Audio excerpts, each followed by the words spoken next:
Si Baste. Hindi naman, okay lang yun. Hindi naman sa'yo galing yung salita yun. Oo, si John Vic Rimulya Si nagsabi niya. John Vic Rimulya nagsabi ng supot eh. Alam ko naman yun, nagpapatawa na tayo. Baka So, ma-sensor yun. tayo. Di ba Oh, tayo yan. ma-sensor sa support? Ngayon, alam naman natin na balitang-balita, itong katapangan na ipinamalas ni Baste Duterte. Kailan ba yun? Isang araw ba yun? Tuesday. Lunes? Tuesday yan, Tuesday. O Tuesday, Lunes siya Monday, tayo. Monday ba? Monday. Oo, nung Monday. Sa Club Pilipino Pino. sa San Juan Green Hills. Green Hills San Juan. Oh, yan. Kasi nagtipon-tipon yung mga bugok, ay yung mga PDP laban, nagtipon-tipon. Madalas ka magkakamali ah. Parang madalas yung kanina. Supot, kaya bugok. Yan. Huwag ganun. Teka, mukhang Sunday daw yun. Sa launch yan ng Rage Coalition. Oh. Yan, nagtipon-tipon sila doon sa Club Pilipino. Ito yung mga PDP. At ginawa nila itong si Baste na presidente ng raids. Ano ba yung meaning ng raids? Ano yan? Galit. Wait lang, hanapin ko ha. O basta yung raids na yon. Ngayon, nung nagbigay na ng speech, etong si Baste, pakata-kata pa sila ng Duterte kami, nang munguya siya eh. May pabugang ba siya? Piling wala eh. Meron. Akala ko. Reform Alliance for Good Governance and Accountability. Bakit raids? Dapat raga. Oo, dapat raga. Hindi, binago na nila. Ayun. Akala ko Reform Agenda Gimmick Edition. Ayun. Ngayon, nung nag-speech etong si Baste, talagang naging controversial. Talagang binatikos talaga ng matindi ng mga sumusuporta kay PBBM. Kasi para sa kanila, etong statement o pinagsasabi ni Baste, parang, ang tawag dyan, nagbabanta na naman Parang sa ating threat na Pangulo. naman. Oo. Parang yung kapatid niyang Oo, kasi ang sabi, isa lang namang ulo kailangan namin. Ang tanong doon, anong ulo kasi? Hindi, syempre ulo, kung anong ulo, wala naman sa binanggit eh. Ulo ni PBBM. Oo, yung yun nga, Pangulo. yun nga. Ulo nga raw ni PBBM, kailangan nila. Ika sa Barbie.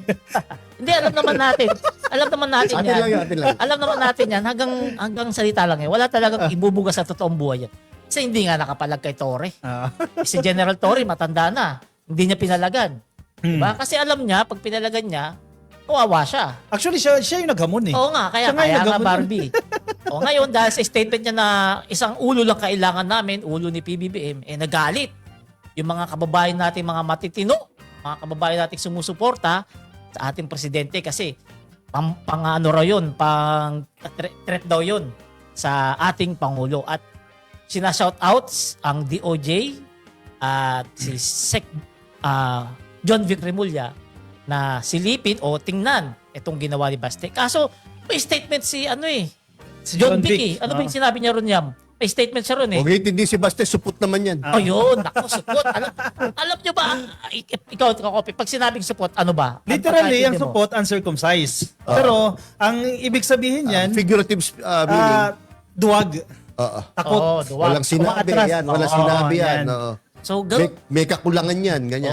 ganun katapang ang ating Secretary John Vic Rimulya na sinabihan ng support etong si Baste. Parang hindi siya natatakot hamunin ni Baste ng boxing, no? Ay, medyo. Ang tikas-tikas ni John Vic Sa tingin eh. mo, kaya si Baste? Nako, di ubra si Bastidon. Oo. Kaya ngayon, yung social media talagang buwabaha ngayon ng galit dahil dun sa sinabi ni Baste Duterte na yun. Kayo, Idagdag ko lang, ang basa dyan? doon sa speech ni Baste, pinakinggan ko pinagtiisan ko yung speech eh. Ang sinasabi niya, pinapalabas nila na itong administrasyon daw ni PBBM, ang pinapatulan lang yung kinakaya nila, yung maliliit daw. Oh. Sabi ko, maliit ba si Digong? Nakulong nga yung Maliit na tao tatay ba si niya. Digong? Oo. Puro lalaki nga nung Ang pinapatulan mga eh. Duterte, maliit na tao ba yan? Oo. Si Harry Roque, maliit na tao ba yan? Taba-taba niyan. Kakofi, mukhang baliktad. Yung administrasyon ni Pangulong Rodrigo Roa Duterte, ang mga may hirap lang, ang mga walang kakayahan, ang walang mga koneksyon, ang mga walang pera lang ang kaya. Yun nga yung mga pinapatay nila eh. May patuloy dyan. May Tanong ko patuloy. sir, may, Si Pangulong Bongbong Marcos, mga big time, mga kinakana niyan. may napakulong ba si Digong na na big boss ng mga drug lord? Wala. Wala. Pero meron siyang pinatay na mayor na nahuli na under the custody na ng pulisya. Yan, pinatumba. Actually, yun lang. Kaya masasabi natin, 99% ng biktima ng EJK ay puro may hirap. Correct. No? 1% lang yung sinasabi natin na katulad yan yung mayor ng Albuera. Albuera, di ba? So, sa akin ang take ko dyan, alam mo, palerista, parang sinasabi ni Baste at ang kanyang kampo na ang kaaway namin si BBM lang. Kaya welcome kayo sa amin. Tulungan nyo na lang kami. Ibigay nyo sa amin si BBM, huwag nyo na suportahan yan, iwan nyo na yan, no? Dahil kayo, hindi namin kalaban. Ang tanong, Magkakasama tayo, mag-coalition na tayo dito sa Rage. Parang ganun ang dating sa akin ng ganyan mga statement. may pumato. Although may kayabangan lang Oo. talaga, no? Yung ulo pa ginagamit, no? Pero ako sa tingin ko, itong rage nila, ano nila to? Plan B nila to. Just in case.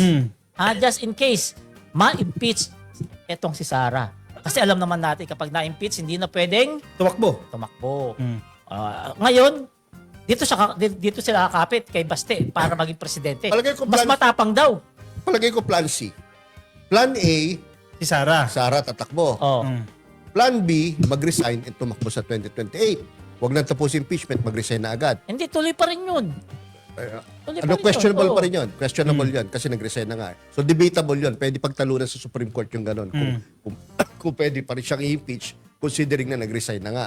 No? Kasi hindi na siya ma-impeach kasi resign na. So that's questionable. Yung pangatlo is Baste. Si Baste Duterte. Plan C.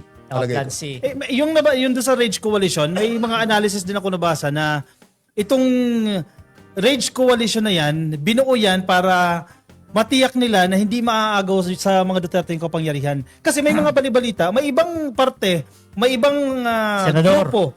grupo ng Duterte Bloc na hindi na sila nagtitiwala kay Sara Duterte, mas umainam pa si Bongo eh. Maraming Ang problema, ganyan. Kapag Marami. si Bongo ang kanilang patakbuhin, hindi ang Duterte eh. Oo. Kaya takot na takot sila na baka maagaw sa mga Duterte yung machinery, yung PDP. Kaya ang ginawa nila dyan, inappoint agad nila si Baste bilang presidente ng PDP. Kung tutuusin nga, historically, no, kung sino yung nagiging presidente, siya yung pinakamataas na miyembro ng partido. Kung sino may pinakamataas sa posisyon, sino may pinakamataas? Si Bongo at si Robin Padilla. Si Robin Padilla nag-resign dahil hindi niya kayang pamunuan. Oh. Technically, dapat si Bongo yung magiging presidente niyan, pero ayaw nilang maagaw sa mga Duterte, kaya si Baste ang nilagay nila. Kapopi, itanong ko sa iyo, ang ibig mo ba sabihin si Bongo walang malakas na boses sa PDP laban? Wala, mabait eh. Or nagde-defer lang siya sa isang Duterte? Hindi, feeling Dahil ko, mabait siya. out of courtesy din yan sa tatay. Oh. Pero paano pag nawala na yung tatay? Di ba? Pero kahit ngayon, maraming nagsasabi na mas okay pa raw si Bongo kaysa kay Sara. Mas marami pang boboto kay Bongo Oo. kaysa kay Sara. Ako, halimbawa, silang dalawa maglaban, Oh. Bongo, Sara, wala akong iboboto para sa basura eh. Hinahit mo pa eh, no? Hinahit mo pa eh, no? Hinahit mo pa eh, no? Wala, Lenny. Pero na totoo lang, no? May punto rin si Kakopi, no? Kapag nag-ikot ka sa buong Pilipinas, makausap mo yung mga nasa LGUs, mga mayors, vice mayors, maraming panig kay Bongo eh. Kaysa kay Sara, no? Oo, totoo yan. Lalo mga mayor, No. mga kapitan. Oh. Alam mo kung bakit? Bakit? Magaling daw makipagkasunduan eh. Kasunduan. Oo. Sana makasundo natin siya. Hindi natin kasundo yun Hindi, eh. si Bongo kasi magaling siya sa ano eh. Diba, tinatawag nga siyang Epal King, di ba? Yung kahit na lugaw, pinapatulan niya. Alam naman natin, allergy sila sa lugaw nung kay Lenny. Pero ngayon, kahit lugaw, pinapatulan. Yan na. Ano po? Putulin na kaya natin. Putulin na natin itong topic kasi dumating na yung natin. Ito po yung ating matinding guest ngayon. Si Congressman Terry Ridon. Yan, bati ka muna sir sa mga viewers natin. Magandang gabi. Maraming salamat sa pag-imbita. Yan, ito si Congressman Terry Ridon, ano po siya Bicol sir, no? Bicol Party list. Yan. Ngayon, meron kaming sir, tawag dyan? Warm-up Warm-up question. Kasi sa akin yung warm-up, Light lang. light tapos heavy sa kanya. Okay. Bakit nakabatay ba yun sa katawan nyo? Parang ganito eh. Okay. First question sir, light, warm-up warm-up. question. Yan. Yan. Sa kabila sir ng sir ni VP Sara, pinapakitang katapangan. Katapangan ni Sara. Sa social media, sa ating mga kababayan. Anong masasabi mo mahina siya sa English, sir? Joke lang, sir. Hindi yun ang question. Gusto na ganda ni Kong. Ang first question namin, sir. Yung Okta Research, sir, may nalabas na bagong survey na nagpapakita 69% sa mga kababayan natin pabor na harapin ni VP Sara ang kanyang impeachment. Anong masasabi niyo puro, sir? Well, malaki pong ano yun eh. Malaking detalye po yun. Kasi syempre, talaga naman pong sinusuportahan ngayon nung pong mga kababayan natin. Actually, very overwhelming po yung very overwhelming yung support. No? Kung umabot na po ng halos sa 70% yung pong bilang ng sumusuporta po sa trial, ano po yun? Talagang dapat hong pakinggan ng Kongreso yon, dapat pakinggan po ng Senado yon. At syempre, commitment po talaga ng taong bayan yon doon sa paghahanap po talaga ng katotohanan tsaka accountability dito po sa bagay po na ito. Kung tingin mo ba vote of confidence sa Kongreso yung resulta ng survey na yan? Well, ang mas malaki pong talagang may impact doon, yung pong mga taong bayan mismo. Kasi syempre, sila naman ho yung talagang may actual na pakinabang pagka ho pinag-uusapan ho natin yung mga accountability issues. Katulad po nung paghanap ng confidential funds, pagtitiyak po na tama ho talaga yung paggamit ng pondo ng bayan. No? So, very important po na ma-recognize ho yung talagang pagiging sharp at pagiging involved ng mga kababayan po natin dito po sa pagtitiyak po na maayos po yung paggamit ng pondo ng bayan. Siyempre, malaki bahagi rin po yung papel ho ng Kongreso, pero sekundaryo na lang ho yun kasi kami naman ho, tagapagpatupad lang ng mandato ng impeachment. Pero sa haba na rin po talaga kasi ng tinakbo ng impeachment na naudlot nung una, tapos ngayon nagtutuloy, tingin ko panahon na talaga na ikasa po ito hanggang pinakadulo. Pero kung as a follow-up, no, naniniwala ka ba na marami pa ring Filipinos na hindi nakakarating sa kanila yung mga issues tungkol sa impeachment? Hindi, mataas ho yung Okta Research poll Parang mga 90% yung awareness. Okay. Dito po sa Okta Research, no, mataas yung pagtitiwala ko sa Okta Research bilang isang research firm, no. So, yung po 90%, ibig sabihin, talagang pinapanood po ng mga kababayan ho natin bawat kibot ng mga kongresista, bawat kibot din syempre ng ating pong pangalawang pangulo, no. So, kaya malinaw din ho yung commitment po ng Kongreso na dapat gawin po ito ng tama, no? At nakabatay po doon sa mga rules, nakabatay po doon sa mga talaga pong nakasaad sa ating pong konstitusyon. Kung nandoon kami kahapon sinubaybayan namin yung impeachment hearing, no? I-commend namin yung House of Representatives kasi by the book Ito yung proseso, ito lang ang pwede, ito yung mga bawal para maiwasan natin.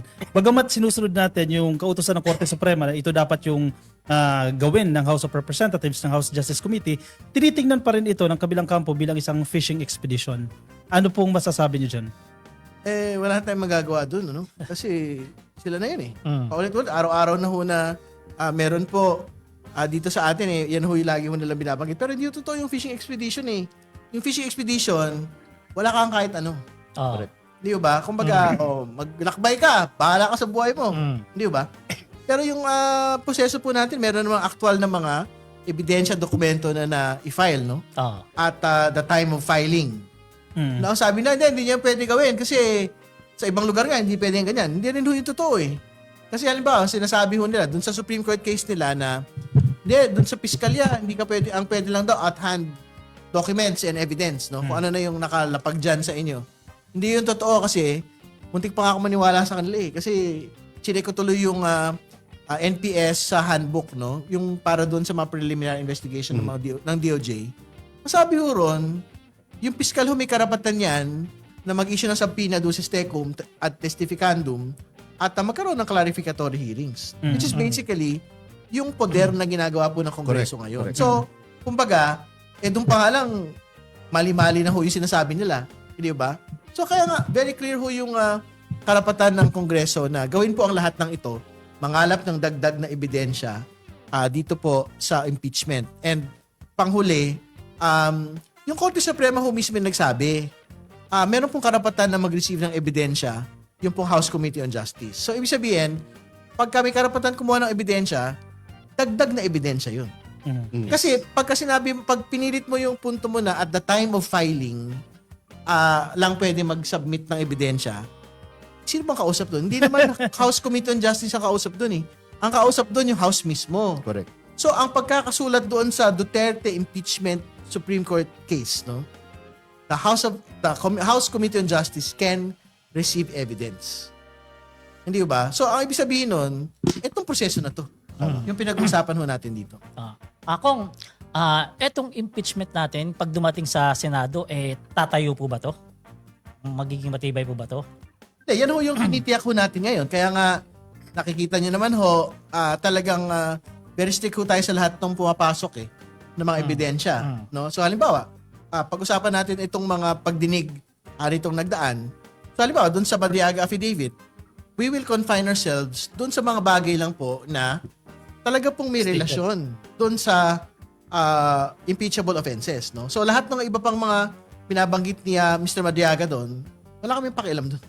Hindi ba? Ang kailangan naming malaman doon, ano ba yung Relevant. actual na, halimbawa, ano yung actual na relasyon ni Mr. Madriaga kay Mr. Kilala at kay Mr. Monsaya. Kasi yun ho yung talaga may nakatali at nag-aabot-abot yung paninindigan ng pangalawang Pangulo at ni Mr. Madriaga. Kasi ang sinasabi po ni Vice President Duterte, nung nakaraan, meron siyang pahayag. Hindi niya yung kilala, ang kilala lang niyan si Mr. Kilala ni Mr. Madriaga. So, di pag-usapan natin ngayon yung relasyon. Kasi dinideny na eh. Hindi, iba pa yun. Pero yung kay Mr. Kilala muna yung pag-usapan. So, di hanggang kay Mr. Kilala, di pag-usapan natin yung relasyon ni Mr. Kilala at saka ni Mr. Madriaga. Kasi nga, di ba may ebidensya na pinakita ko kahapon na pareho silang co-signatory dun sa isip. Yung pagsasama nila na yung Inday Sara for President movement, no? Pumirma silang dalawa doon to give a certificate of appreciation to Attorney Reynold Bonsayak. Hindi ba? So yun, ano na yun? Parang 1 plus 1 plus 1 mo na yun eh. Yes. Hindi ba? And more importantly, yung tanong na saan yun binigay? Saang lugar binigay yun? Doon sa comedy bar. Binigay po yung certificate na yun kay Mr. Bonsayak at yun yung sinasabi rin po ni Mr. Madriaga na pinaglagakan niya nung pondo doon sa mga duffel bags na kinuha niya supposedly as a confidential funds. Kung merong dalawang complaint sa Justice Committee, yung third and fourth impeachment. Yung third complaint may 5 grounds. Yung fourth complaint merong 6 grounds. Ano ba yan? Pag dinalab, assuming makakuha kayo ng mga ebidensya sa lahat ng yan, tama ba ako na each of these complaints can stand on its own? Na pwedeng maging ground talaga for impeachment? Na hindi kailangan patunayan lahat? Sa dulo naman ho, magkakaroon ng consolidation. And nakikita naman na ho natin kung paano din ho pinapatupad ng komite yung pong mga pagdinig. No? So, I think may 3 mayor na hati. So, confidential funds misuse, unexplained wealth, and SAL-N violations. At panghuli po yung death threats against the president, no? And other members of his family. So, posibleng pagdating sa pagpe-prepare ng articles of impeachment, maging 3 na lang ganyan ang magiging aprobahan ng plenary. Yun ang pagdidesisyonan. Well, kailangan pagdesisyonan muna yan at the level ng committee. Okay. So, pagka nagkaroon na po ng consolidated articles of impeachment. Sir, sa timeline, may mga nagtatanong kasi, paulit-ulit na lang yan eh. Ano ba yung dapat asahan ng publiko? Hanggang kailan isasagawa yung hearing ng Justice Committee? Kailan yan pag-uusapan sa plenaryo? At kailan aakyat yan ng Senado? Hopefully matapos ho yung mga pagdinig within April. No? So may 3 hearings ho tayo pinag-usapan. 2 na lang yung natitira. Pwede ho magbotohan by the end of by pagbalik ho namin sa Kongreso na Mayo as at the level of the committee and pagbotohan na po sa plenaryo. So kung favorable po sa articles of impeachment, talagang tatawid po yung impeachment sa Senado. Kung hindi, di matatapos po yun. So mga Mayo. Mga Mayo, pagbalik ho ng Kongreso ulit sa session. Ako, yung COA kasi, di ba, may sinasabi na kailangan may ibalik si BP Sara 73.2 million, tama ba? Oo. Ngayon, halimbawa, just in case, maibalik ni BP Sara yun, ano yun? Hindi na ba kasama sa kaso ng impeachment yun? Hindi, kaso Sa pa rin COA yun. niya? Kaso pa rin yun. May Kasi, nilabot pa rin. kasi magkakaibang mga proceedings ho yun eh. So, halimbawa, yung audit, ibang ano yun. So, ibang proseso yun. So, ang proseso nun, ang penalty doon, magsoli ka ng pera. Pero kahit ba nagsoli ka ng pera, wala ka ng kaso, halimbawa sa ombudsman, meron pa rin. Kasi pwede ho maging malversation yun eh. So, ibig sabihin, hindi porke nagsoli ka ng 73 million, wala ka na iba pang mga kaso. So, kung halimbawa, ordinaryo ka lang na official, hindi ka impeachable official, so, ombudsman kayo magtutuos din. Di ba? Kasi nga, Okay. kahit magsoli ka ng pera, may kaso ka pa rin na malversation. So doon pa lang, sure ball na may Oh. impeach si Sara. For example, kung impeachable official ka, pwede hong tumakbo yung tatlong proseso.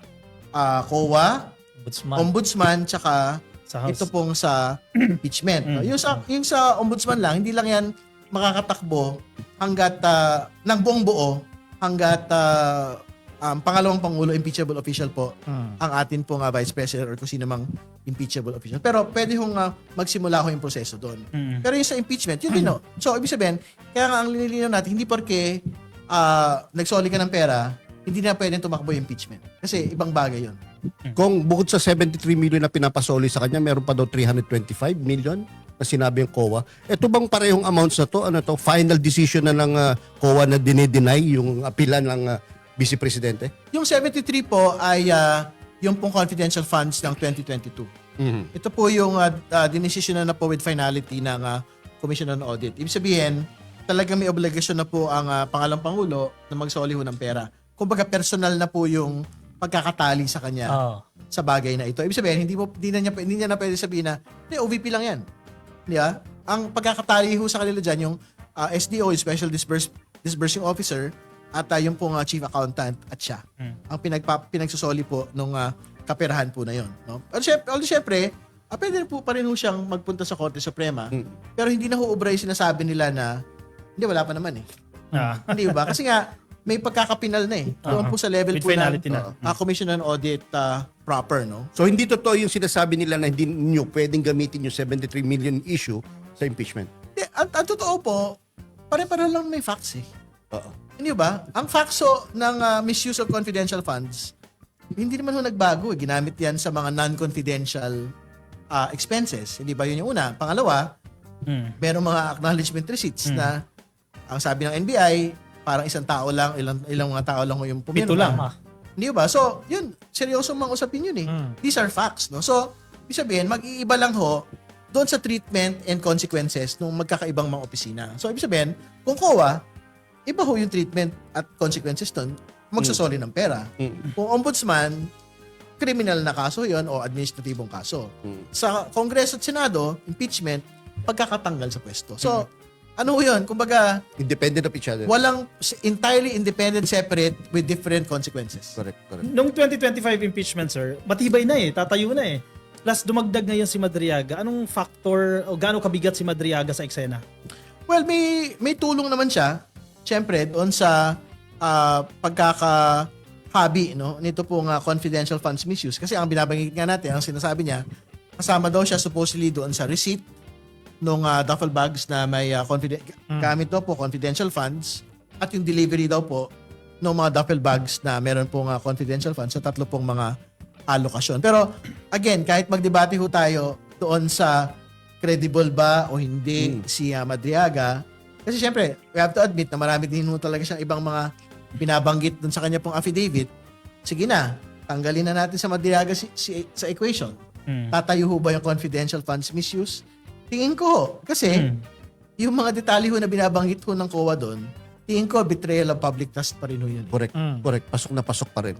Kumbaga, dagdag kulay na lang si Madriaga. Hindi, sa kayo sinasabi lang ng NBI po na mga Ilang tao vouchers, no, receipt ng vouchers na ilang tao lang palang pumipirma doon, one and the same person. Tapos yung pagsabi ng tauhan ni BP Sara o ng opisina niya na binigay nila yung pera sa AFP generals and colonels, no? Tapos sinabi ng mga general na to na wala sila natanggap talaga. These are enough evidences, no, sir?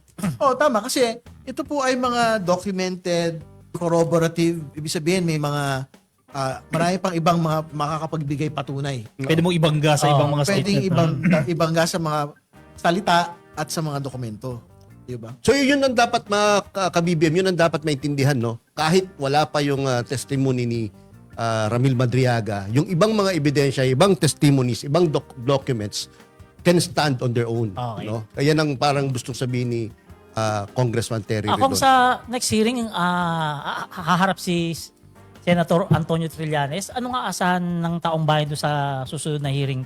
Well, yung susunod pong hearing, mas mabigat ho yun eh. Oo. Kasi yung pong confidential funds, tama yung binanggit niya na narinig niya na yun dati. Di ba? Pero gusto ko lang din linawin na hindi naman porque narinig dati, hindi na dapat pag-usapan. Kasi nga, naudlot yun dati. Correct. No, ito na ho yung pagtutuloy ngayon. Kaya hindi din ho masyadong mahaba yung panahon na ginugulo ho natin dito. Ang gusto lang ho natin ipakita sa bayan yung pinaka-bago at pinaka-compelling po ng mga ebidensya. So, halimbawa, hindi na ho natin sinalang ulit yung mga taga-DepEd. Hindi ba dati? Yes. Doon sa good government, pinakita pa yung mga Oo, envelope. Hindi ba? Oo. Nakita na ho natin yun eh. Kumbaga, kaya inadapt na lang po ng committee po yung findings at recording transcript nung pong nagdaang pong proceedings po natin. Pero, yun po, mas magbigat po yung unexplained wealth kasi mga dokumento po yung pinag-usapan Correct. din eh. So, ibabangga ho natin ngayon yung SALN ng atin pong pangalawang Pangulo mula 2007 hanggang 2024. So, in 2024 ay 88 million. Yung po kanya po net worth doon. So, makikita ho natin yan mula doon sa BIR documents, yung tax documents, ITR, at yung pong mga bank records. Kasi sinampinan na ho yung mga transaction reports no ng atin pong pangalawang Pangulo at ng kanya pong asawa. No? So, pag nakita ho doon halimbawa na parang malayo sa 88 million yung una yung income, yung pera ho na dapat nagbabayad ng buwis po ang mag-asawang Duterte Carpio, edi may problema no na tayo doon. Ibig sabihin, underreported yung pong kanilang SALN. Di ba? Pagka halimbawa, nakita ho natin na yung pong mga bank records sila, malaki ho yung laman, na higit pa doon sa net worth po nila, o di ibang ano ho yun, ibang bagay pa yun. Kaya nag-request agad ng TRO si Man Scarpio eh. Natatakot siya, mabulgar yan. Malaking bagay yung dahil merong presidente, no? Yung time ni Chief Justice Corona, na-impeach siya ng dahil lang sa SALN, kung di ako nagkakamali, di ba po? So, dapat dito, importanteng bagay din yun na malaman natin kung totoong nagre-report ng tamang assets or net worth si BP Sara. No? So ang mga kailangan hong syempre pagpasyahan dyan, ano ho ba yung parang allowable deviation? Hindi ba? So alam mo, 88 million. Tatanggipin ba natin halimbawa na yung 10% deviation? Ano naman pwede na natin pagbigyan? Plus or minus 10%. Or like 20%. O di, pwede natin pagbigyan.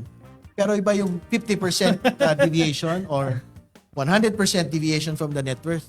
Papagbigyan ba natin? So, I think yan yung mga desisyon na kailangan natin makita. As soon as we get to the point. Pero, inaantay ho namin yung submissions po ng BIR ng SEC. No? Kasi may mga, kasi ano yung paliwanag ho nila eh.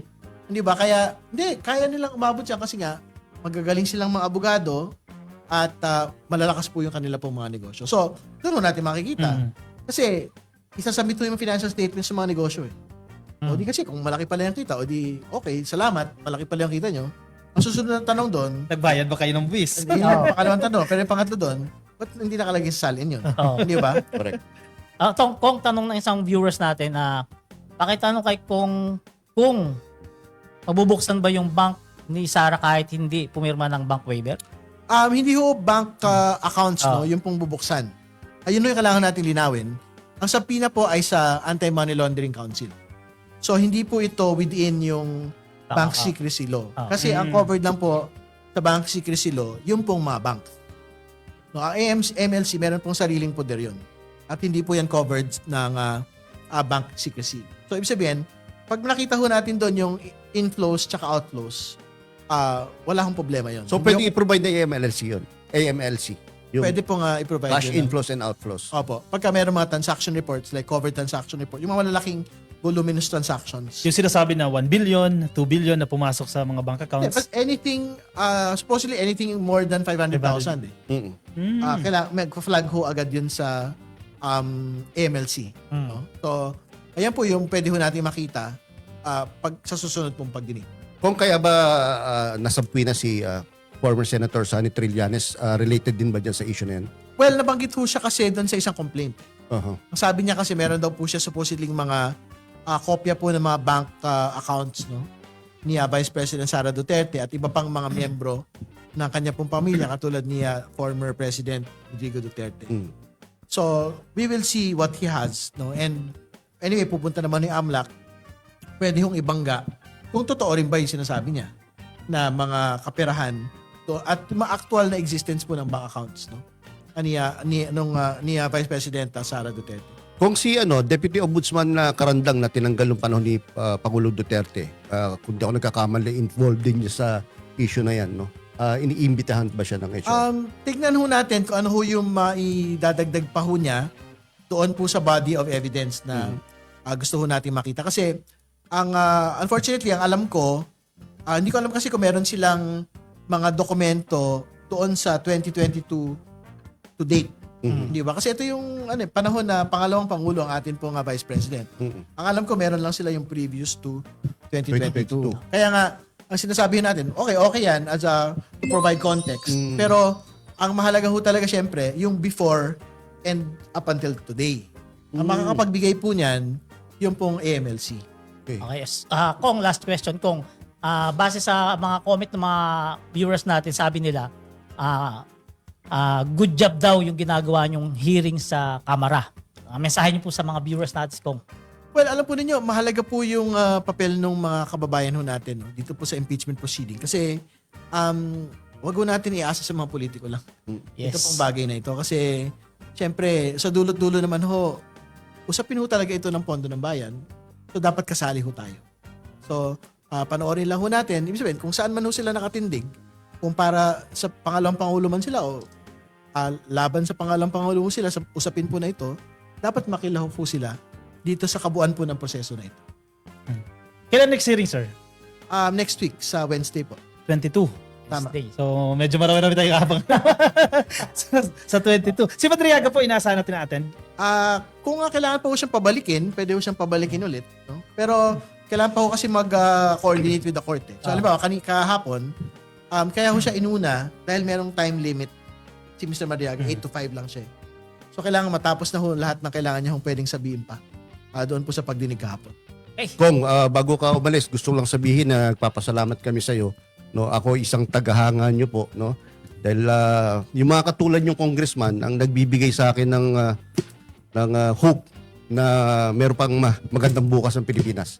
Dahil katulad nyo na matapang, may paninindigan, na talagang kung anong kagusto ng taong bayan ay talagang pinaglalaban. Maraming salamat to, pero mayroon din mga congressman na hindi ata inspiring. Totoo naman yan. We have to get inspired from the public themselves. No? Ikaw, Pero salamat. Ikaw, Kong Chu, ano masasabi mo? Tawag kasi ni Kong Chu. Chairman, kumusta po? Habang nanonood yung video, pwede ba magtanong isa na lang? Sige. Sir, personally, sa tingin mo may impeach si Sara Duterte? Tingnan natin. Meron pagsabi. Oo. Bangan nyo na lang ang susunod na kabanata siguro. Abangan natin. By May, matatransmit na raw. Di ba, malaking bagay Sana, survey, no? 69% sinusuporta ng Oo. taong bayan. Oo naman. Malaking bagay yan. Okay, salamat. Sige. Maraming Maraming salamat. salamat. Magandang Kailan gabi. pa ba mag-picture Picture. para sa studio nyo? Ito lang. Habang ina-assist namin si Kong Ridon, no? Sa kanyang pag-alis sa pagdalo sa ating studio. Next picture na, Mark. Para Panoorin muna natin itong video ng ating presidente. Ako po ay dating OFW na nagtrabaho bilang guro sa Cambodia sa loob ng 3 taon. Napakalaking tulong ng SPIMS para sa mga OFWs, lalo't-lalo na kagaya po sa akin, naninais pong bumalik dito sa Pilipinas para makapagtrabaho. Lalo't-lalo na inline pa rin po sa aking profesyon, which is ang pagtuturo. Pagbalik ko po dito sa Pilipinas, isa po akong maging instrumento na huhubog magtuturo, huhubog sa kakayahan ng mga kabataang Pilipino. Ipinapaabot ko po ang aking taus-pusong pasasalamat sa lahat po ng mga naging programa ng pamahalaan, maging sa inisyatibo din po ng mga agencies sa pamahalaan, maging sa ating Pangulo na rin po na siyang naging instrumento kung bakit po kami nakabalik dito sa Pilipinas at binigyang pagkakataon na makapagturo pa rin po dito sa ating sariling bansa.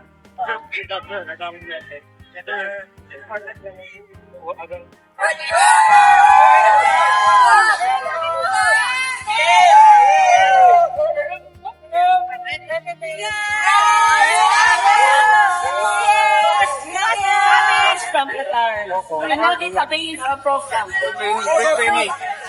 So land-based. Land-based facilities. And then you could write to my face to details. See days niya. Iba naman yung story.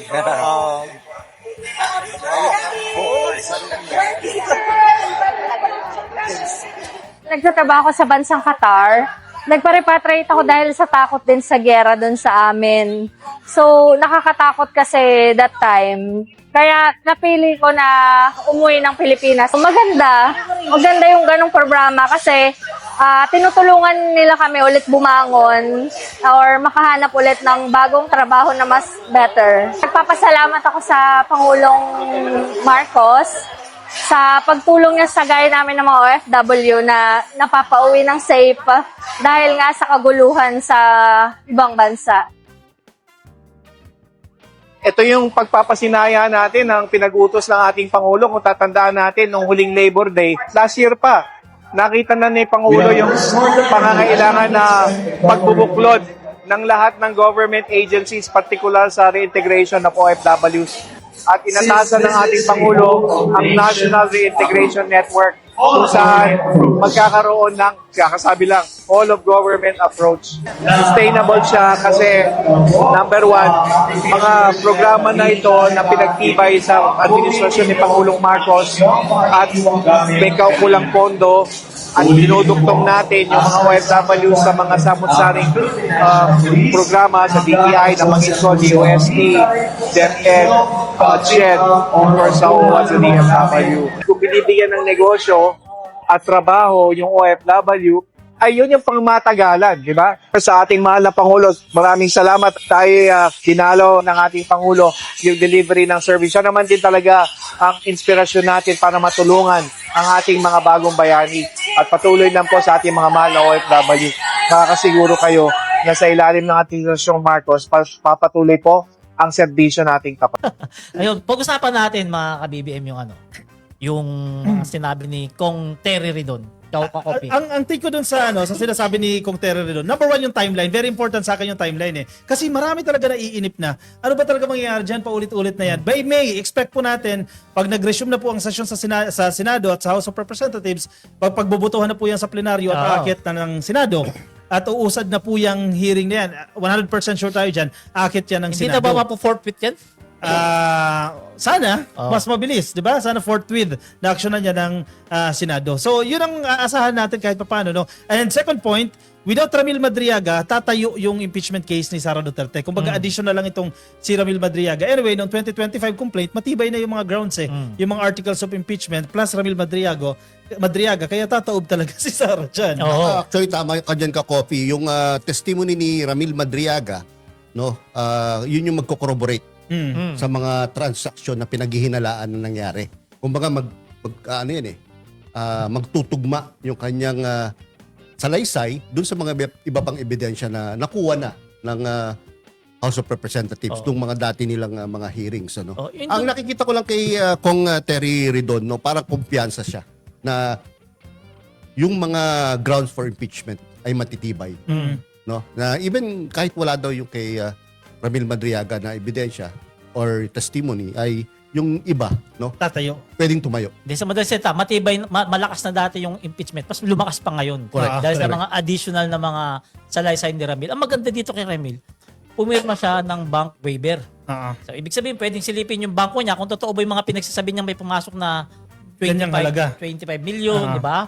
Na basta mga sinasabi niyang figure doon, mabiverify doon sa Ano bangko. din Pero pwedeng disclosure against interest matawag doon? Yung parang nagbibigay ka ng testimonya na posibleng ikapahamak mo din. Di ba?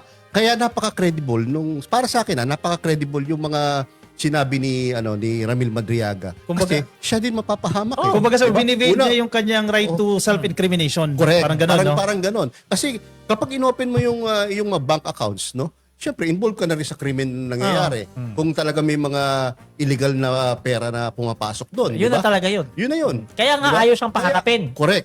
Kaya doon pumapasok yung idea na kaya siguro sa dami-dami na naninira kay VP Sara Duterte, sa dami na nagmumura sa kanya at sinasabihan siya ng masasamang salita at akusasyon, bakit kay Ramil Madriaga lang siya nag-file ng criminal case or cyber? perjury. No?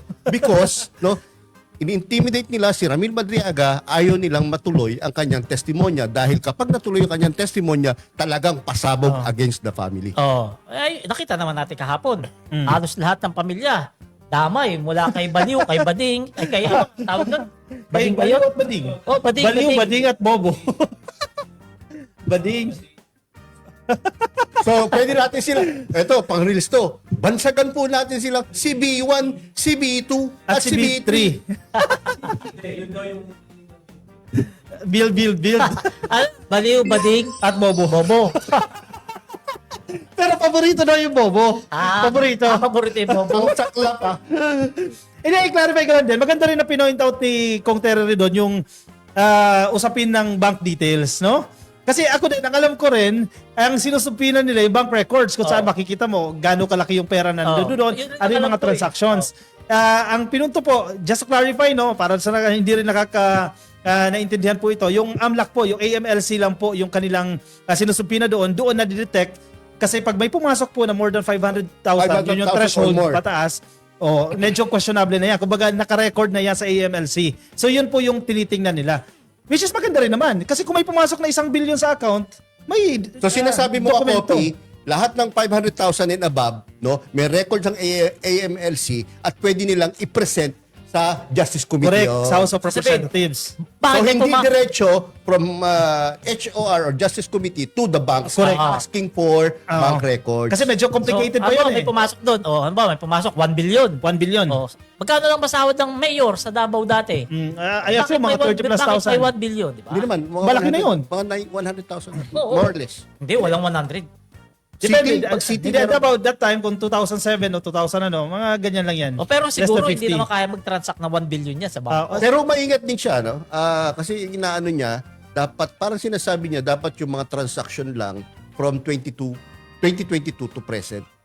Hindi yung bago siya maging vice No, kasi ang president. pinag-uusapan doon yung misuse of confidential funds. Oo, So, magaling nga sila eh. Ang House Justice Committee, in fairness Nakikita by nila the lahat rules yan by the no? book eh. Oo. Gaya ng testamento ni Ramil Madriaga, kapag irrelevant yun doon sa issue, huwag na natin pansinin Kung yung yan. nagkakamali ni siya ni Congressman Rufus Rodriguez eh. Maganda rin yung pagkakabalat niya eh. Kung baga walang jurisdiction, kung ang pinag-uusapan ay bago siya maging vice president.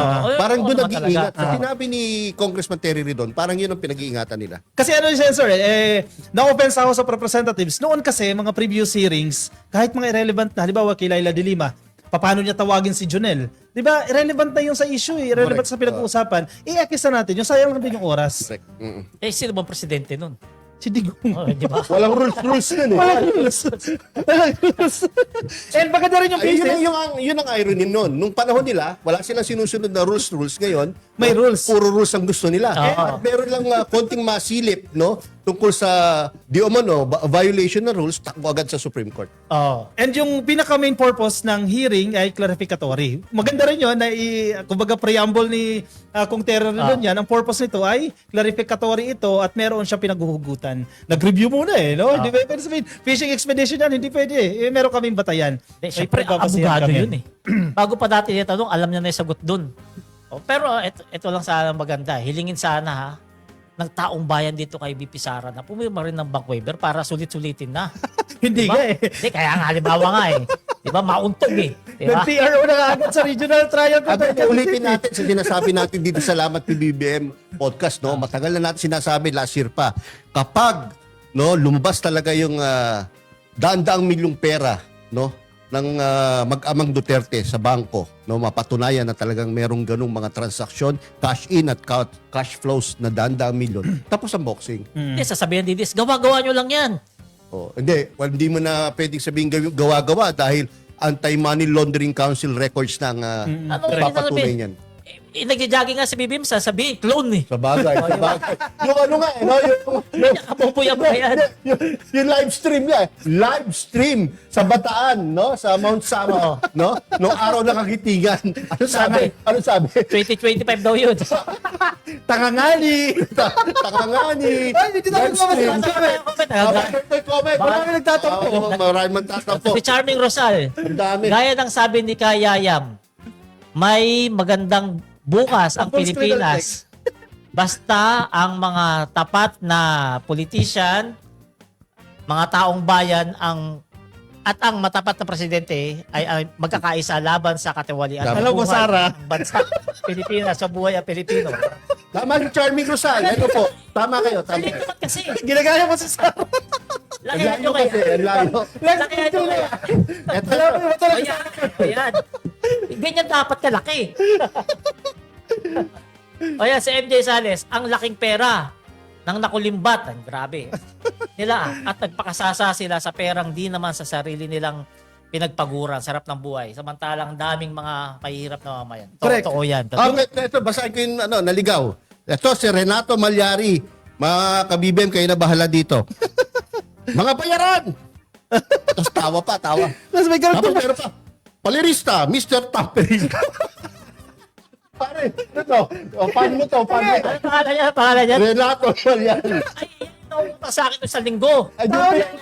Na ospital yung anak, hindi ko pinautang. Tao ni Mandalulo. Eh. Tao ni Mandalulo Oo, yan. hindi ko pinautak. Kaya, galit. Next, O, next, basta, next. basta. Kaya kay Chona Tropsy. Ayan, basta DDS Duterte 80-80. Comment. Sige ba, Lex? Ito si Claire Villarin, sabi niya, exciting yung pag-attend ni Sentry next hearing. Dami revelations. For sure. Sino yung kong na mabaho daw ang singit? Ano ba, taga Batangas ba yan? Sino yan? Paano nila amoy? Ah, Ayaw ba yung ano? yan ba yung anak ko may piluha? Ayaw, mamahalin yung ano? Mamahalin yung necktie? Oh, yan, 16,000 yan ha. Ah, mga Grabe, mahal ah. naman. Yung jor na yun? Eh sabi niya nga, murang-mura nga daw yung ano niya. Wow. Yung kanyang necktie. Kahit anong mahal ng necktie mo, hindi nagbabago yung tsura. No? Si Carlo Borromeo. Tapos wala pala sa record ng PSA sina Mary Grace Piatos. Correct. Wala Oo. po talaga yan. At yung iba pang recipients. Oo. At iba pang recipients, no? In fairness, maganda yung ginawa ng NBI, no? Oo. Grabe, no? Yung comparative. Paano Galing kaya taro pa- yung ano? Hindi kasi totoo yun. Sa NBI, maraming expert yan. Katulad nung handwriting expert. Meron sila dyan. Kaya malalaman talaga nila. Kabisado nila kung Yung merong... form, grabe. Oo. Kasi maraming mga fraudulent transactions or Mga cheque, contracts, no? Ah. So talaga may NBI experts na tumitingin ng mga ganyan. Na-detect nila sa napakaraming mga transaction receipts na yan, mga 7 lang yung pumirma. Oo. Kasi yung strokes pare-parehas, Oo, yung form pare-pareho. pare-parehas, signed by the same person. Samantalang daan-daan mga kababayan, yung vouchers, daan-daan ang tumanggap ng pera pero yung pala ilang tao lang pumipirma sa Grabe. voucher. Ang ano ng... So yan pa lang, no? Kalokohan na yan. Pandarambong na po yan. So dapat maintindihan ng taong bayan. Pero malaking factor yung hearing kahapon kasi may mga nakausap tayo, no? Sabi niya, yung kapitbahay nila, dating DDS, pero after watching the hearing, kahit papaano nagbago eh. Oo. Di ba? Galit na kay Sarah. Doon lang sa kapitbahay namin eh. Kwento mo yan. Na hindi, kwento mo yan. hindi ako pinapansin eh kasi nasasakta sa mga vlog ko eh. Oh. Ah. Pinansin na ako kaganina umaga. Ano sabi? Umutang na sa kilong bigas. DDS tayo. Kapag talaga na mukha. Kano yung presyo ng bigas? O basta ito. Ito yung ano ba yung job? Si Tina. Tina. Sinamantala nila ang panahon ng pandemic habang ang taong bayan ay naghihirap. Kaya siguro nag-lockdown si Digong para walang abala sa mga plano nila sa pandarambong. Pero actually, yung issue ng formalin, na-mention din ni Dagdag na po yun. yung issue ng formalin, na-mention din ni Madriaga, di ba? Sobrang controversial yan kasi overpriced talaga yung mga produkto ng formalin. correct. And allegedly, ginamit sa kampanya ni Sara Duterte. Totoo. Biruin mo?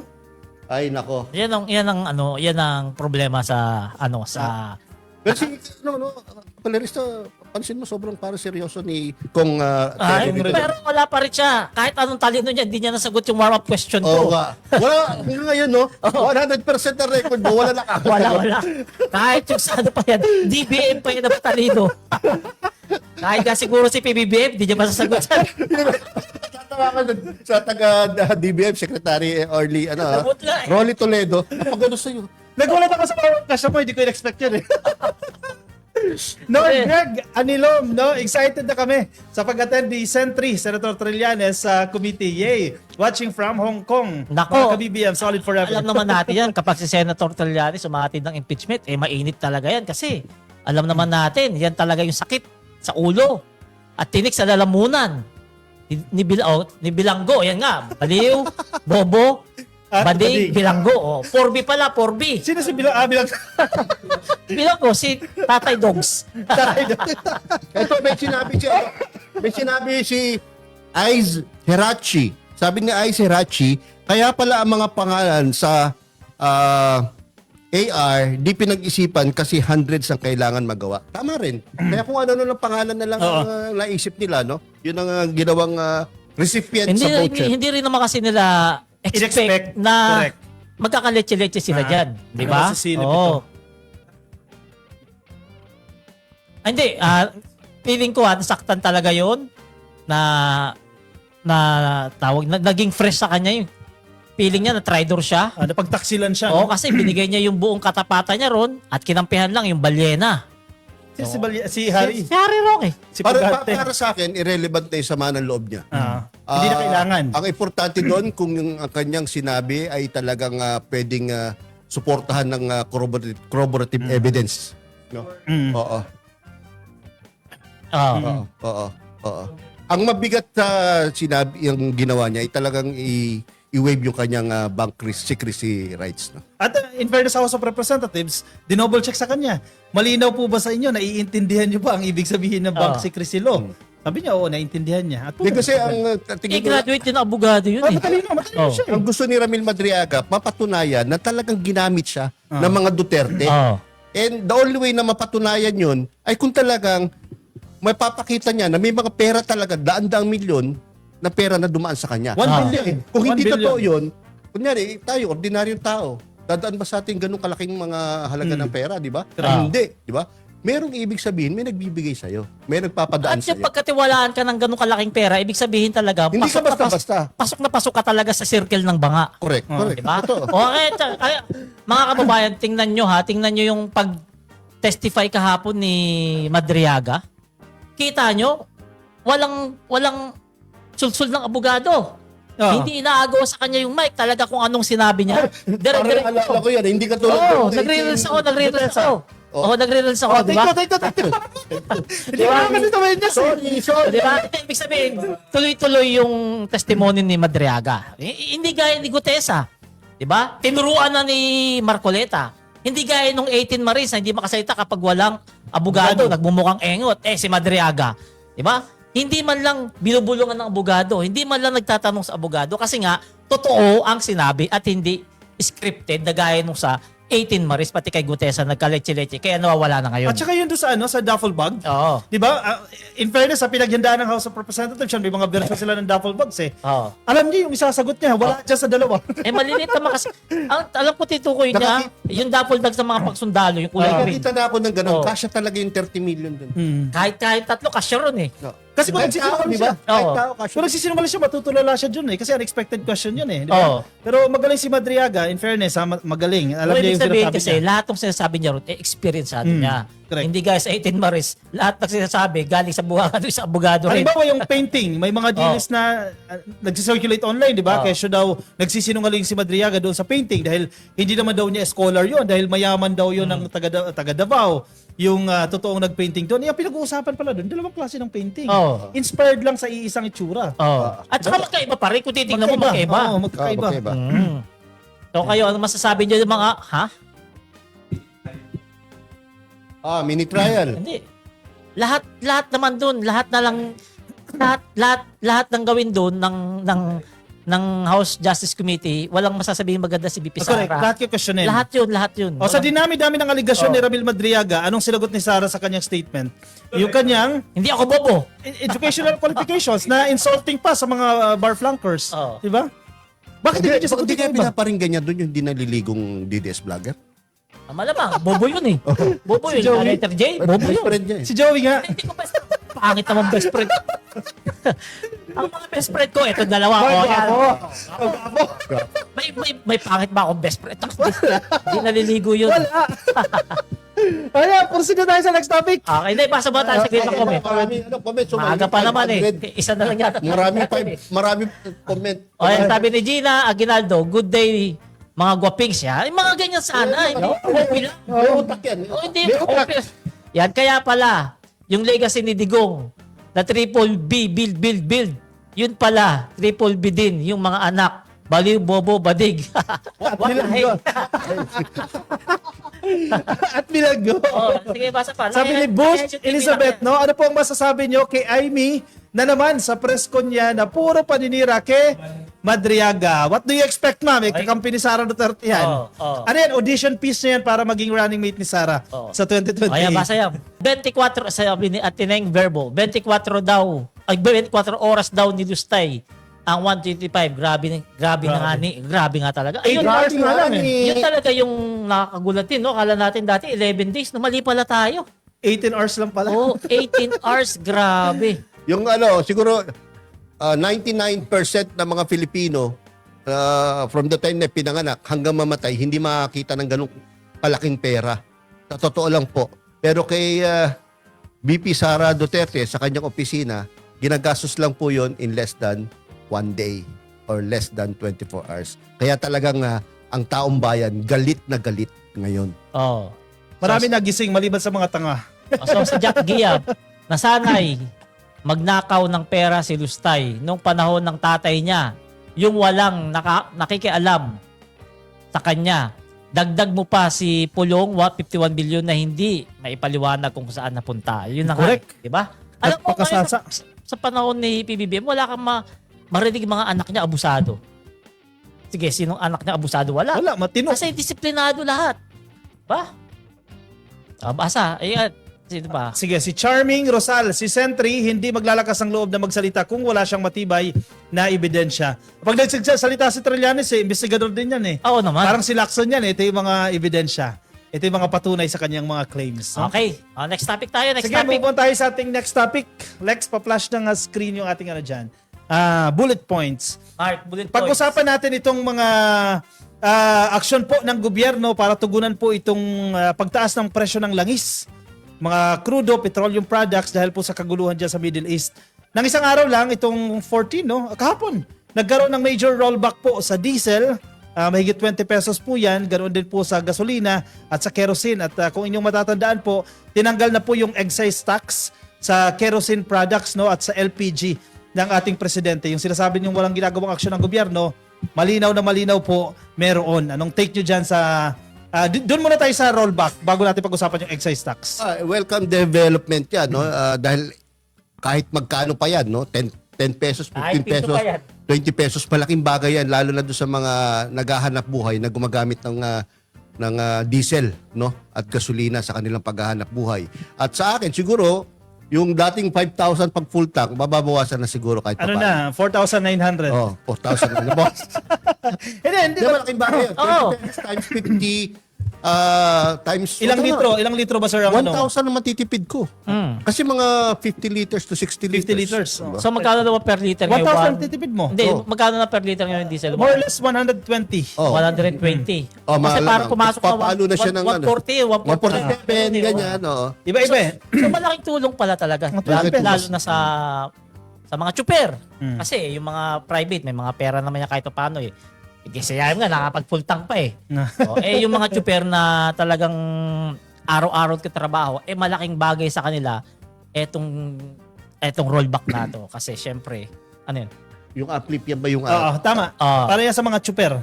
So, ito, basta ito. Ang 10 pesos per liter fuel subsidy program para sa mga PUB ay bahagi ng uplift o unified package for livelihoods and industry and food and transport. Yan po. So, ibig sabihin, mas bumaba ng diesel o gasolina ngayong may Tuesday. Nito na Tuesday, kahapon. No, meron pa silang subsidy na 10 pesos per liter. No? Malaking bagay yan. Malaking Halimbawa, bagay kung ikaw jeepney driver. Lumalabas na 30. ano na yan, 30 pesos na agad. Oo. Halimbawa, ikaw jeepney driver. Kahit sabihin mo lang sa gasoline boy, mag-a-avail ka nito.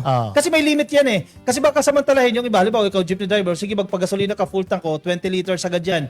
Mamaya babalik ka, hinigop lang, 20 liters agad, tapos papagamit mo sa iba. May limit yan. May cut-off yan eh. Every Sunday yung cut-off niyan. And ang maximum po dyan ay 150 liters po. 150 liters kada isang PUV. So hindi Sa mo loob pwedeng, sa loob ng isang linggo. Which is malaking bagay din. Kasi kung 10 pesos yan, that's 1,500 pesos, matitipid ng jeepney driver. Malaking bagay yun. Ang ganda. Pasok po yan doon sa uplift program. Talagang ang pamahalaan ni Pangulong Bongbong Marcos ginagawa ang lahat, no, para maibsan ang paghihirap o itong gastos ng ating mga jeepney drivers, tricycle drivers, no? Ano ito pag-usapan din yung VAT, sir, na mention mo kanina. Oh, yung VAT. Itong style na to, targeted response, no?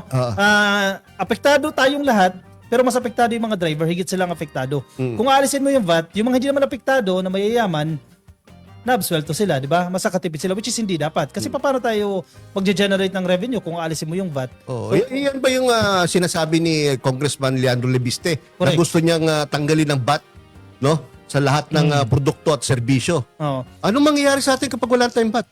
Hindi, maraming mga serbisyo ng gobyerno ang umaasa dyan sa VAT. Correct. Kasi Oh, majority source, Kasi isipin mo, kapag nabawasan ang budget, mababawasan ang serbisyo. Ganun talaga. Hindi lang yun, masama. Wala tayong choice kundi mangutang na mangutang. Kasi definitely kailangan mong tustusan ang mga serbisyo, yung mga ginagastos sa serbisyo ng pamahalaan. Kung wala ka makukuha government revenues tulad ng nanggagaling sa VAT, anong mangyayari sa mga serbisyong to?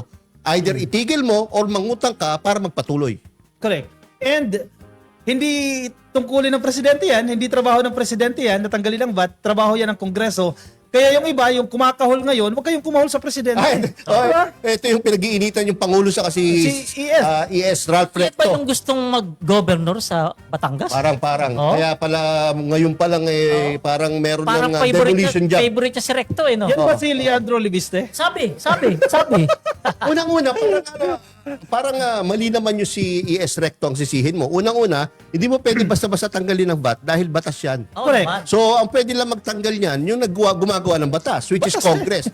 No? So, babalik yan sa Congress, nakasama si Congressman Leandro Lebiste. No? Gawin muna nila doon bago ipatutupad ng executive, no? Correct. Under kay President Bongbong Marcos at ES Recto. Pero alam mo, maraming mga nakapasin ng mga kababayan natin, parang bad trip siya o galit kay ES Recto. Bakit kaya Kasi ganun ang parang galit niya? sa araw-araw na ginawa ng Diyos, parang bukang bibig niya si ES Recto. Bakit kaya ganun? Siguro nga gustong mag-governor. Hindi natin alam, di ba? Pero ang may narinig ako dyan kay Leandro Lebiste, ano daw yan eh? Pero- Narinig ko rin yan. Wala daw utang na loob yan. Sabi. Kasi Sabi. marami daw tumulong dyan. Yung negosyo niyang solar panels na yan, Oh. hindi naman agad-agad aangat yan eh. Oh. Lalo na ikaw, bata, baguhan ka, di ba? Sa industriya, hindi yan aangat kung hindi ka tinulungan ng maraming tao. Tapos yung mga tumulong sa kanya ngayon, kinakagat niya na, tinutuklaw niya na. Ungrateful, ingrata, di ba? Tama. Narinig niyo ba yun? Narinig ko na rin yun. Kasi bago naman siya nagkaroon ng mga kontrata sa gobyerno, no? Kailangan maaprubahan muna yung batas tungkol sa solar energy.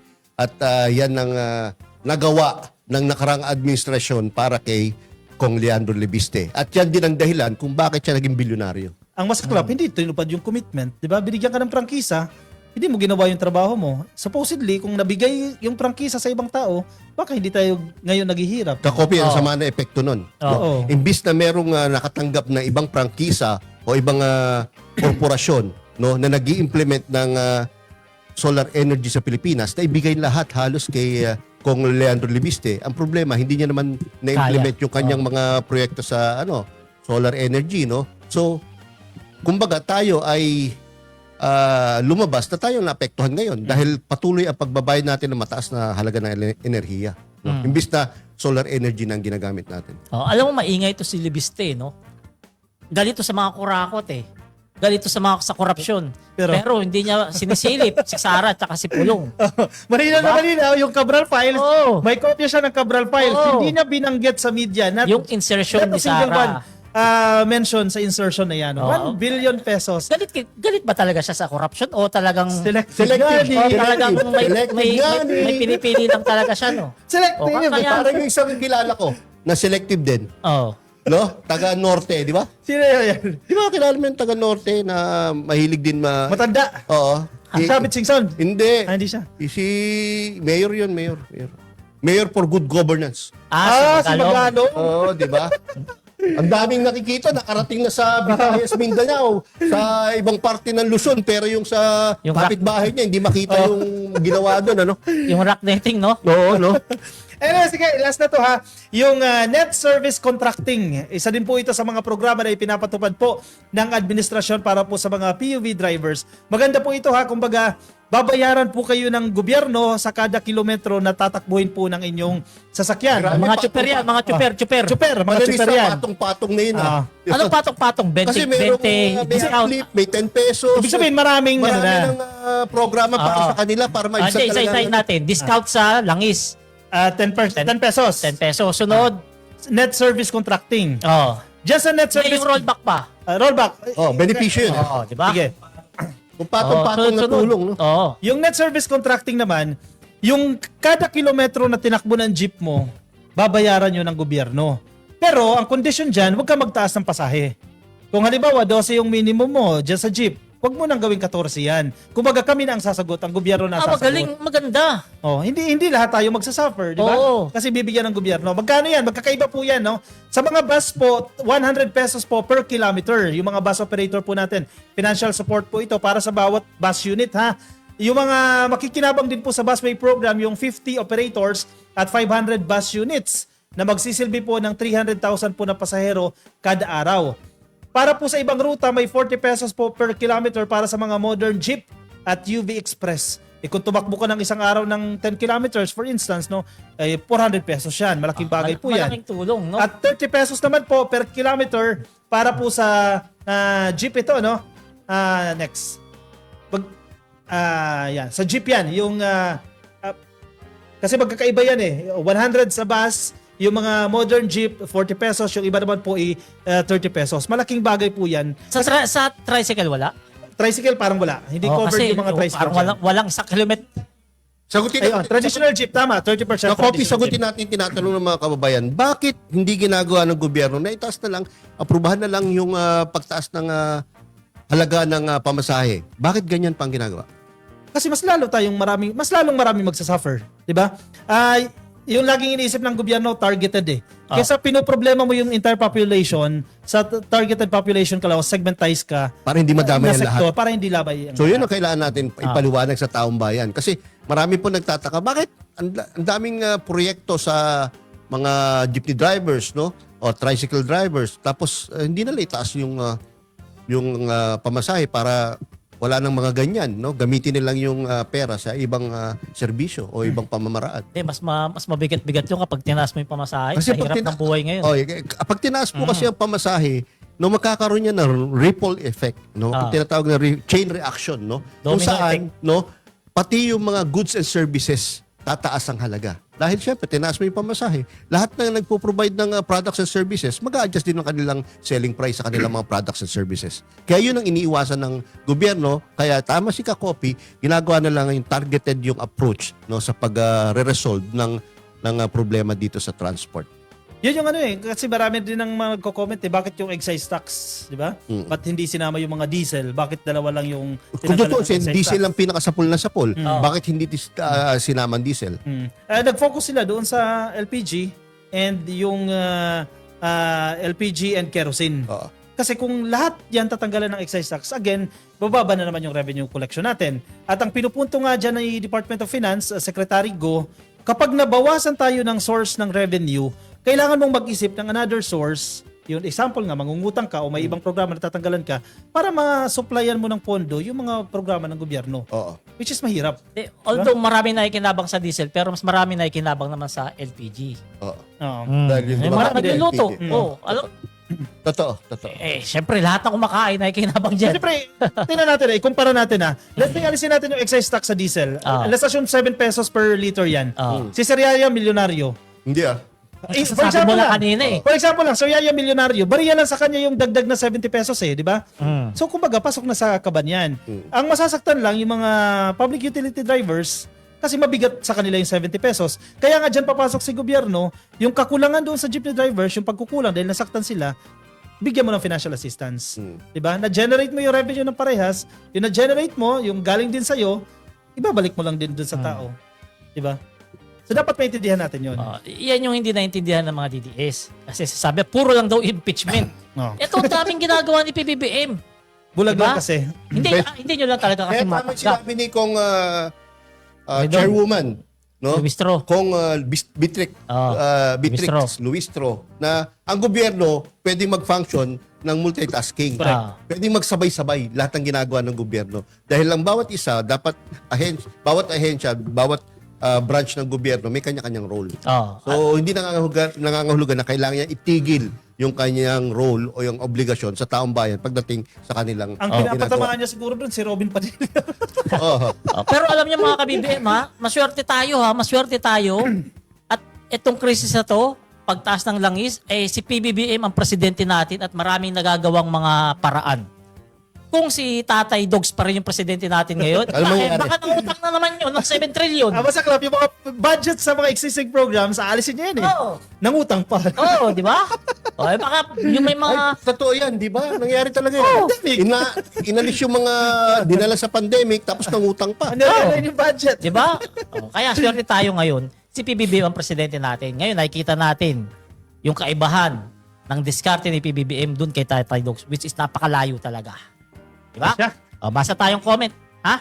Meron pa ba? Ay, yung pinag-uusapan natin kanina, yung mga programa na yan, iparte lang yan sa mga napag-usapan ng Uplift Committee. Kasi ang ginawa ng presidente dyan, bumuo agad ng committee para unified yung government response, hindi yung kanya-kanya. So yung Uplift Committee na yan, sila yung nagdidesisyon dyan. At mismong Malacanang, si Pangulong mismo ang chairperson ng committee na yan at hinahalilihan po siya ng ating executive secretary na si Ralph Recto. Laking bagay yung Ralph Recto. Napakalaking tulong talaga kay PBBM. Palibasa, magaling at saka mahusay. Kaya sinisiraan din Veterano yun. Kaya galit dyan yung isang kongresistang taga Batangas na inggit na inggit.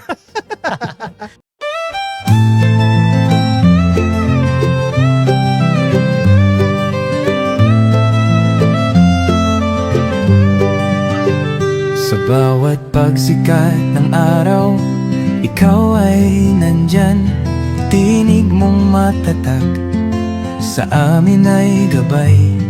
Pag-asa ng bayan, pangakong totoo. BBM, isa kang totoong tao. Sa mahirap at api, ika'y sumusuporta. Tapat mong paglilingkod, lahat kami nakakita sa iyong pamumuno.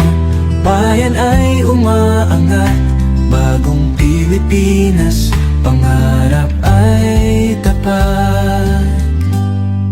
Ikaw ang aming BBM, Pangulong matapat. Sa puso ng masa, inaangat ating watawat. Sa hirap at ginhawa, ika'y kasama. Pilipinas ay babangon, dahil ikaw ang pag-asa. Mula Luzon, Visayas hanggang Mindanao, boses mo'y umaabot, dala ay pag-ahon. Magtulungan, magkaisa, sabi mo sa lahat, para sa bayan, ikaw ang aming alamat. Ang pangarap mong bansa, taas noo masagana, manggagawa't magsasaka, binigyang halaga.